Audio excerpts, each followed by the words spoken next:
de Tokyo, ici même, pour la finale, le 4 décembre prochain.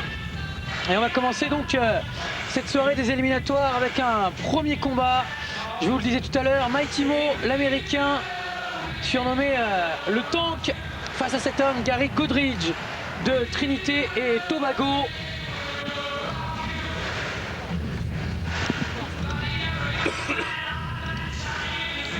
Là, face à face, on va dire deux cogneurs, deux garçons qui ne savent absolument pas reculer. Il faut tout de même savoir que Gary Goodridge est un spécialiste du combat libre, des MMA, du Pride.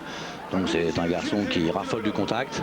Et voici Mighty Mo, 31 ans, Mighty Mo. 127 kg, 1m86, 23 victoires, 2 nuls et 18 défaites dans sa carrière. 18 victoires par KO. 18 victoires par KO, pas de défaite, excusez-moi. Et dans sa carrière, ce que je voulais dire, c'est qu'il a gagné cette année le K1 World Grand Prix de Las Vegas. C'est la raison pour laquelle on le retrouvera ici. Puis voici Gary Goodridge, 38 ans, 1m92, 108 kg, 800. Et vous avez vu rapidement son palmarès. 3 victoires, 6 défaites et 1 nul pour Gary Goodridge.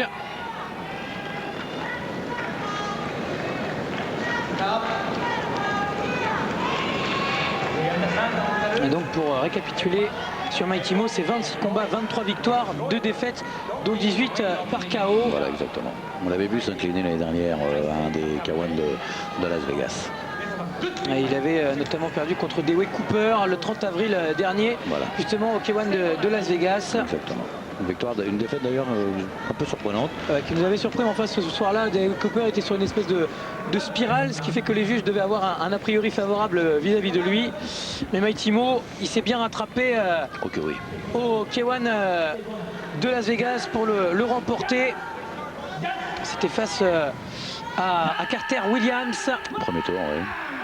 Qui s'était imposé notamment lors du premier tour avant de s'incliner face à Dewey Cooper par la suite. Et puis lorsqu'il a remporté ce K1 World Grand Prix de Las Vegas, eh bien c'était contre Brecht Wallis qui s'était imposé en finale. Mighty Mo.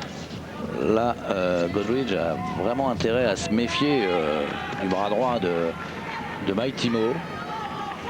C'est pas le plus grand des techniciens, l'américain, mais attention, quand ça part, attention, de très très loin. Regardez, on l'a vu en crochet, en uppercut. Des très bons directs du gauche, même également de Mighty Mo. Voilà, oh attention, il s'est fait contrer par une droite, Gary Goodridge. Avec Mighty Mo qui accélère tout de suite, bien sûr, on est parti pour... il a enchaîné en low kick et maintenant en crochet des deux mains. 3 rounds de 3 minutes. Il faut travailler dans les jambes là du côté de Gary Goodridge, il cherche la bagarre. Ça va être difficile face à un cogneur comme Mighty Mo. Encore un crochet large du droit, du gauche. Ça démarre vraiment très très vite, on peut peut-être le rappeler. C'est 3 rounds de 3 minutes.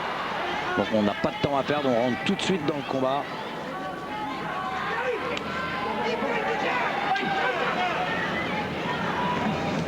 Il va bien chercher la distance avec ce bras avant, avec ce bras gauche. Mighty Mo pour ensuite envoyer une droite. Attention au crochet du droit de Gary Goodridge. Mais il continue sa marche en avant, l'américain. Il essaie de passer un uppercut du droit suivi d'un crochet du gauche.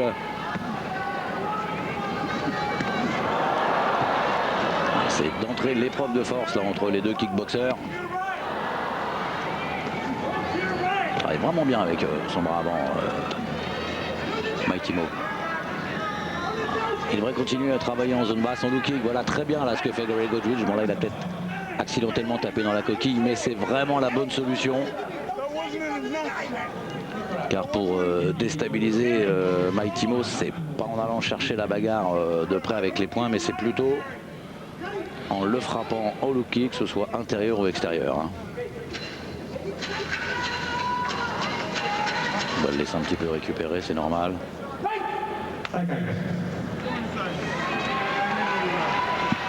Gary Goodridge et Mighty Mo qui vont repartir à l'assaut alors qu'il reste une trentaine de secondes dans cette première reprise. Avec l'accélération la très très belle accélération en crochet de la part de Mighty Mo. Il se relève tout de suite Gary Goodridge, mais là il a bien été touché. Il lui reste à peine 20 secondes dans cette première reprise. Bon, ça se complique là pour Gary Goodridge. Il me semble qu'il n'a pas totalement récupéré. Il y a un uppercut qui est passé. Là, Goodridge, il a encore 10 secondes à tenir pour au moins pouvoir atteindre la deuxième reprise. Mais au rythme où vont les choses, on peut encore en douter, même si là, ça a l'air d'aller mieux. Mais un travail énorme des points. Superbe droite encore.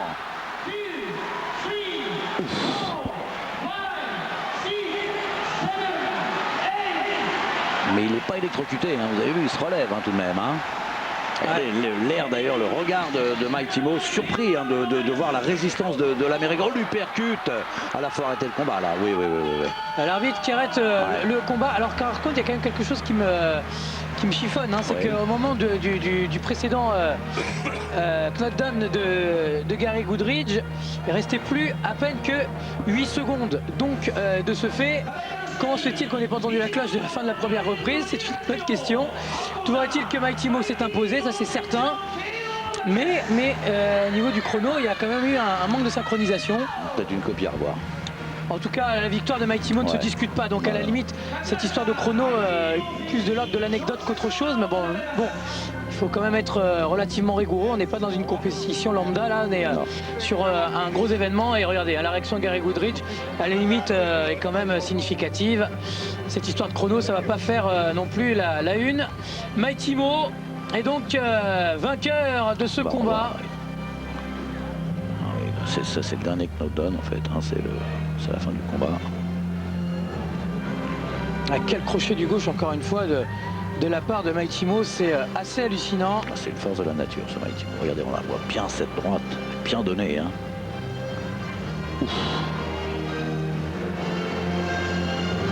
Quel crochet de droit encore. Et il a pour habitude d'aller les chercher très très loin, Mike Timo, regardez. Mais ça arrive là juste sur la tempe. Il va aller chercher très loin. Vraiment une très belle technique de la part de Mike Timo. Belle uppercut là également aussi. Et on va profiter de ces belles images pour savourer le travail énorme de Mike Timo.